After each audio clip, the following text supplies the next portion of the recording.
every year this time you'll get those videos on how to get started on YouTube. They're all usually talking about, finding your niche, figure out what gear you need and all that stuff. And I want to make the video that I wish somebody actually made for me when I first started my YouTube journey as a musician. So if you're a musician and you're thinking about starting a YouTube channel this year, stick around because I'm going to share with you the 5 hard-learned truths that I wish I knew when I first started. So here you go. So tip number 1 you gotta know is that you're not building a music channel. You're not. I know, it sounds crazy. You're a musician, you wanna start a channel. Yeah, no, it's not. The mistake that I made is that I thought making a music channel is gonna be about making, performance videos, making music videos and stuff like that. And somehow people are gonna find me and it's gonna go viral and I get famous and all that stuff. No, none of that. None of that. Your music is gonna be obviously your credibility as a musician. So the track that you hear behind in the background right now, it's my track, and that shows that I know how to make music. And I think making music performance videos should be one of your content pillars on YouTube. It should be something that you make to show people that you do know how to make music and all that stuff. But I feel like the most important thing on YouTube, at least for me, what I've learned is YouTube is a great place to teach people, about something that you're really good at. So instead of thinking about like, how can I promote my music on YouTube? I'm thinking now, what problems did I run into this week and solve that I think other musicians will be Googling to figure out how to fix it too? And starting out, I made videos of all different kinds. I made music performances, I made tutorials, I made gear reviews and all that stuff. And looking back, what I saw that actually works the most is my tutorial videos. Like the day that I figured out how to stream my DAW audio into OBS, because I was trying to figure out how to stream music on Twitch and YouTube and all that stuff, I realized it's such a big problem. I try to Google things, I try to use YouTube to find how people are doing it, and I could not find something that works. And after a lot of research and finally found a way to do it, I was like, I gotta put this on YouTube and help out other people because I know a lot of people are running into the same issue. So I put that video on there. Until now, I did that video like 5 years ago. Until now, I'm still getting views on that video. It's still generating revenue. It's still bringing new subscribers to the channel.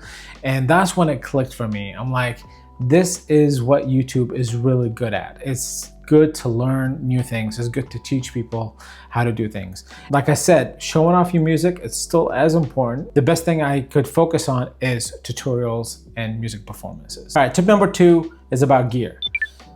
A lot of other videos are going to talk to you about like what kind of camera to get and what kind of microphone to use and lighting and all that stuff. I feel like for us as musicians, we're halfway there. We already have great gear that we're using to produce our music. We already have like a good audio interface, a good microphone to use.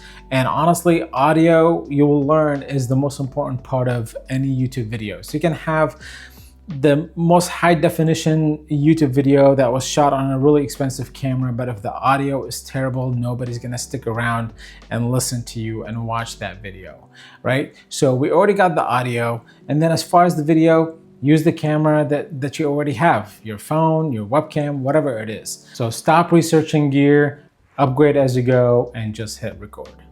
And tip number 3 is something that I learned really hard is start planning your year, especially now, beginning of the year, right? A lot of us are thinking about starting a YouTube channel. Don't plan out the whole year. Don't make those forever plans on YouTube as a YouTuber or whatever. Start with like 30-day sprints or 60-day sprints and set your goals for those sprints. How many videos are gonna put out a week and how are you gonna stay consistent? What kind of schedule? Those kind of things. And during those 60 days, pick a project. Pick a new DAW or pick a new instrument, and then just document yourself. Document yourself learning that DAW, learning that instrument, and also knowing that you're only doing it for 30 days or 60 days. It's gonna feel less intimidating, right? And then you're gonna be able to keep that momentum. And after 30 days or 60 days, whatever that sprint that you set, you can go back and revisit and see, okay, what kind of schedule did work for me? And then what, content resonated with people? And what did I have fun, creating, stuff like that. And then use that information for that data to figure out your next sprint and how you're gonna tackle that sprint. And tip number 4 is use analytics and the data from all the content that you created to figure out what your business model is gonna be. So for me, I have learned that, creating those tutorials is a great way to pop up in search. So my strategy now is share something that other people need to figure out how to do, solving a problem, a tutorial, figure out how to use a specific gear or something like that, grabbing those new viewers, and then create vlogs, you can stream, whatever other content that you can create to build that connection with those viewers so they can turn from viewers to subscribers and to community members. And now my last tip is something that I learned hard, because for us as artists, we can be very perfectionists, right? When it comes to our art, we like to tweak things and try to make things really good. And I have learned that stalled me so many times. It prevented me from hitting that upload button many times. And I have learned that done is better than perfect. There are some videos that I spent so much time from perfecting the music composition, the sound, the mixing and the mastering, and finally getting that audio, and then shooting like a music video for it, getting different angles, getting the lighting set up right. I spent a lot of time on editing, putting all that footage together, and then posted it, and not get as many views as something that I was like, oh, I figured out X, Y, and Z. Let me make a video about this because I know a lot of other people are looking for the same thing, right? And then I turn on my camera, shoot the tutorial, create that video, post it, minimal editing. I'm just like literally just stitching videos together. Sometimes it's a one-shot video, post that, and the videos are the ones that are going to be generating a lot of views. So something that will take an hour or two to create brings a bunch of other views, and sometimes I spend hours, sometimes days shooting a video, post it, and get 100 views. And honestly, the first videos you're gonna make, you're gonna hate, right? They're gonna be terrible. You're gonna mess up, you're gonna make mistakes, you're gonna forget like you turned on the mic at some point, but that's okay. You're gonna move on from those. You're gonna record them and then edit as much as you could, post them, move on to the next one. It's definitely something that gets better with time, but you have to put in the reps. You have to get over yourself and hit that upload button and move on to the next video. All right, now real talk, you've watched this video, you're probably feeling pumped, you feel motivated, and you just wanna go sit down and plan out the content strategy and your goal and what gear you need. Stop, don't do that.